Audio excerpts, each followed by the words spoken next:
guys, what's up? Welcome back to the channel. Welcome back to a new video.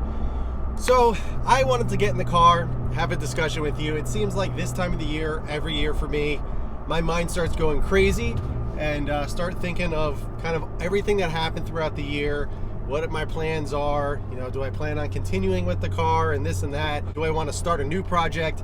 It seems like the end of the year, it always my mind always starts going. So what I want to do is kind of discuss some thoughts going through my mind, let you know where I'm at currently and possibly what's to come in the future. So happy December. We are in the last month of the year, and as I mentioned, every single time at the end of the year my mind starts wandering. I start thinking, man, this is a really cool car. You know, what do I want to do next? And with the F80 M3, I have been so pleased with the kind of direction I went with it. Every single thing about it I love. It has been an absolute amazing ownership. It's never let me down. It's just been perfect. Everything that I wanted to do to it, I've pretty much done. We'll go into that in a little bit as to, you know, other plans and everything, and you know what else possibly for this car. But I don't know, you know, I'm at that point with the F80 where it's so good and so perfect that should I really continue to modify it? Should I continue to kind of perfect that vision that I've always had in my head? Granted, what it is currently is pretty perfect. There's not much more I would like to do to it. Now with my F80, I feel like I'm at a pretty darn good point.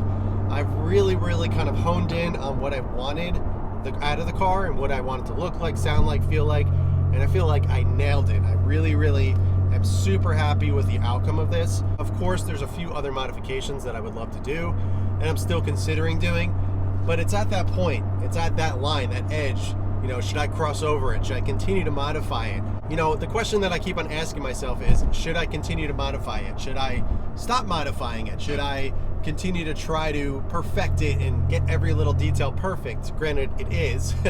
You know, there's still little things that I would like to do to make it even better. Now, the couple things that I would still like to do to it, I've actually had them on order. One of which is a stud kit and a lug conversion, which I currently have in the garage. I'm actually waiting for the lugs to come in. Doing something like that is negligible, but I think it should be done. So obviously I'm still going to do that.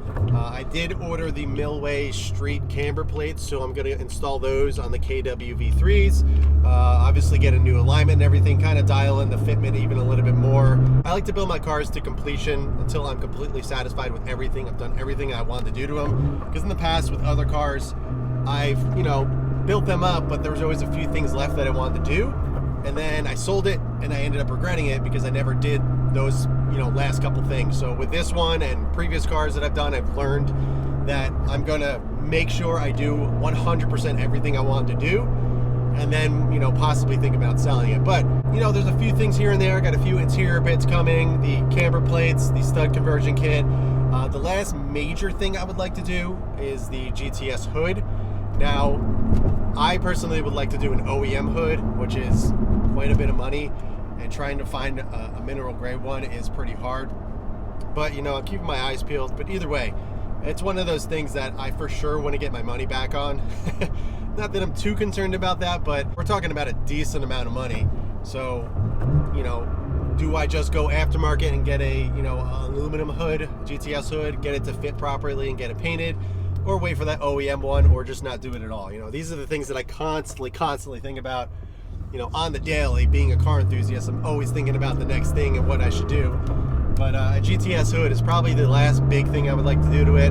No, I don't plan on changing the turbos or going to single. It would be really cool. It sounds amazing. But I just don't think I want to take this car, I don't want to take it that far.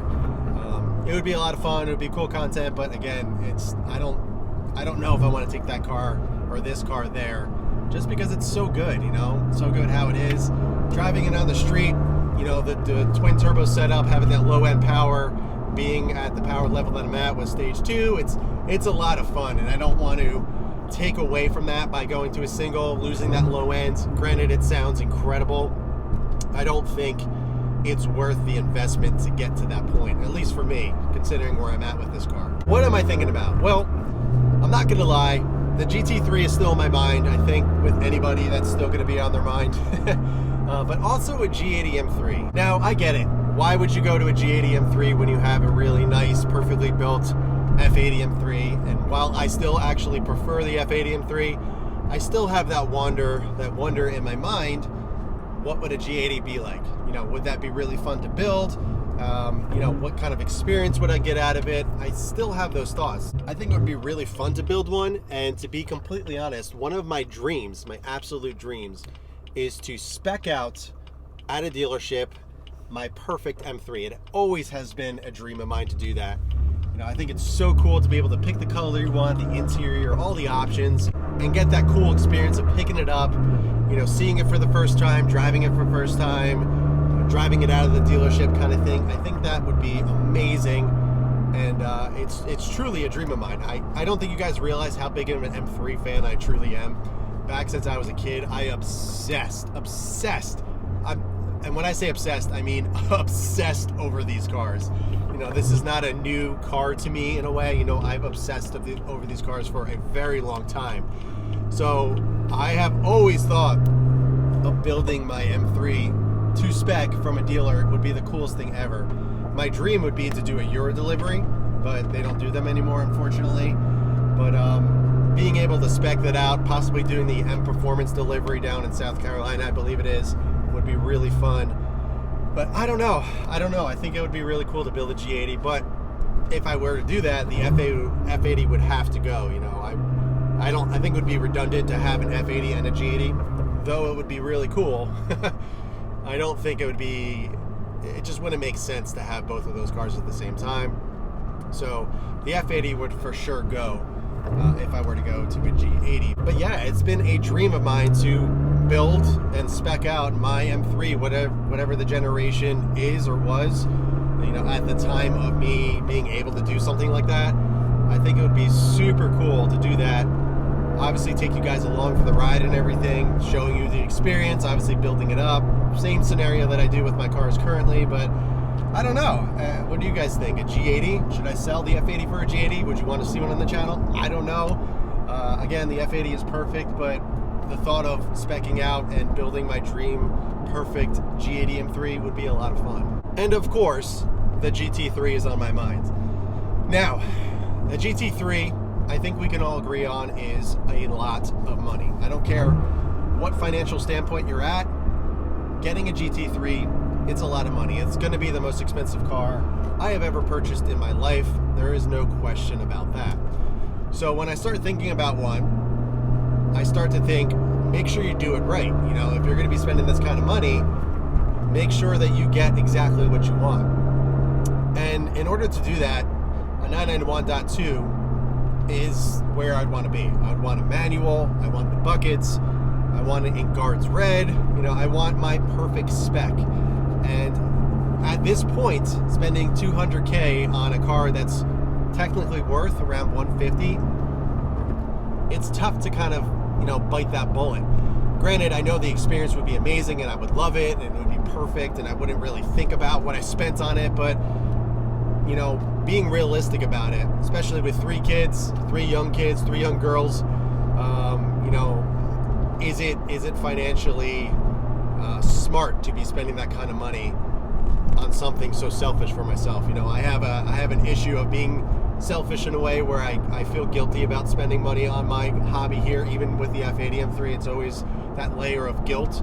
Granted, we are living a very comfortable life, you know, it's still, you know, I have that thought of, oh man, spending that kind of money on something for myself it seems a little selfish in a way, but at the same time, you know, to me, it's worth having that materialistic thing for the joy that it would bring me over the dollar amount. It's kind of a you know, something that I battle with all the time. But the GT3 that I would be considering at this point would be a 991.1, which would be PDK, which is not the worst thing in the world. I think they're great cars, and it would still get me into the GT world of Porsches. And they're substantially less. They're about, it depends, 120 to 150, depending on the spec and the mileage and everything. And then you start to think, okay, I'm spending 150 on a 991.1 GT3, you know, another 30, 40 grand, you can go get yourself a .2, which is a crazy amount of, you know, add-on money. But, you know, that's how kind of my mind works, and I'm sure a lot of car enthusiasts works as well. So I'm in I guess a first world problem pickle here. You know, do I wait and hold on to the F80 M3, enjoy it for longer, continue to modify it to, you know, a little bit, don't go even crazier than it currently is? Do I sell the F80, enjoy the G80 for a little bit, build that up, and then go get a GT3? Or, you know, or even this, sell the F80, hold on to that money, and just wait until I can, you know, save up enough, or wait till the time is right to get a .2. You know, these are the things going through my head, and I think it's important to talk about them because being car enthusiasts, you know, this is something that we think about often. And I think it's the right way to kind of go about it. Think about your thoughts, not sit here and just do something spontaneously and then get yourself in a bad situation. So talking this out, especially with you guys, I think is smart. And also it helps me kind of get my thoughts out as well. So right now I'm driving the F80, enjoying it. I can't go crazy. It's 38 degrees right now and I'm on Michelin PS4Ss, so I'm trying to be smart about it. The roads are dry, so it's kind of tempting me, but you know, I'm out enjoying it. And every time I do that, I'm like, man, this is such a great car. It's sitting so right and looking so proper. And you know, is it worth selling this car for the next step up? You know, should I continue my ownership longer, continue to perfect it, do the little things here and there? Oh, good turn, sorry.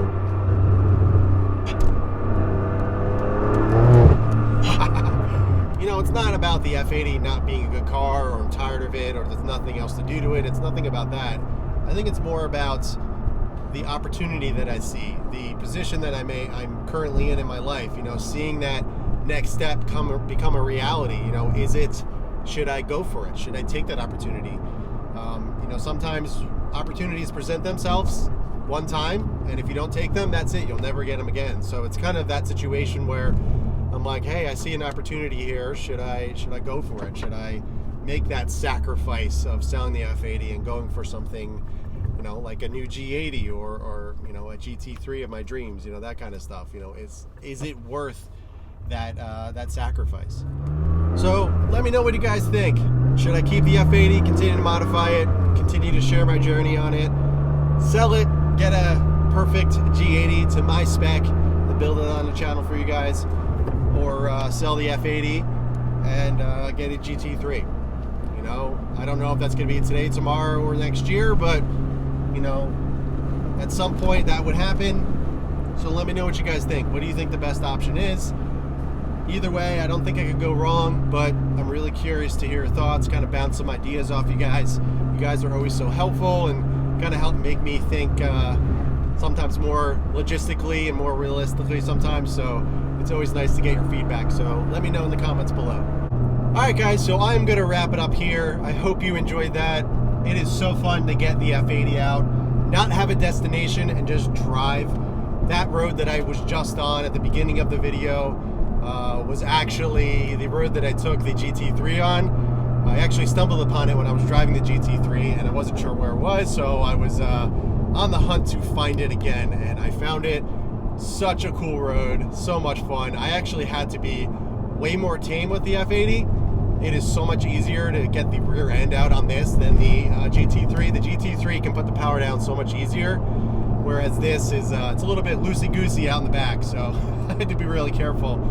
But it is just so fun getting this car out, not having a destination, just driving, talking to you guys, and enjoying the car. Anytime recently that I have been enjoying this car and taking it out, it's been going to work, or you know, I had to go somewhere or something like that. So I never really get time to really just enjoy the car. And when I do, it's good, man. It is super good. I mean, I was ripping it, and the car just takes it. PS4s, I'm really happy with them. I do think the Falcons hook up a little bit more in the warmer weather, but I'm noticing with the PS4Ss that it's not squealing as much when I'm on it. With the Falcons, in first and second, you would hear the tires screaming, trying to hold on, whereas these, you don't hear anything, which is pretty surprising. But then again, it's 37 degrees out, so I think any summer tire would be screaming for their life, trying to hold on. It's always good to reflect on what you've done throughout the year, so I think everybody should do it. Kind of get yourself ready for the new year, and you know, what your plans are in terms of the car world, life in general. And yeah, so that's gonna do it for this one, guys. I'm gonna go out, enjoy the F80.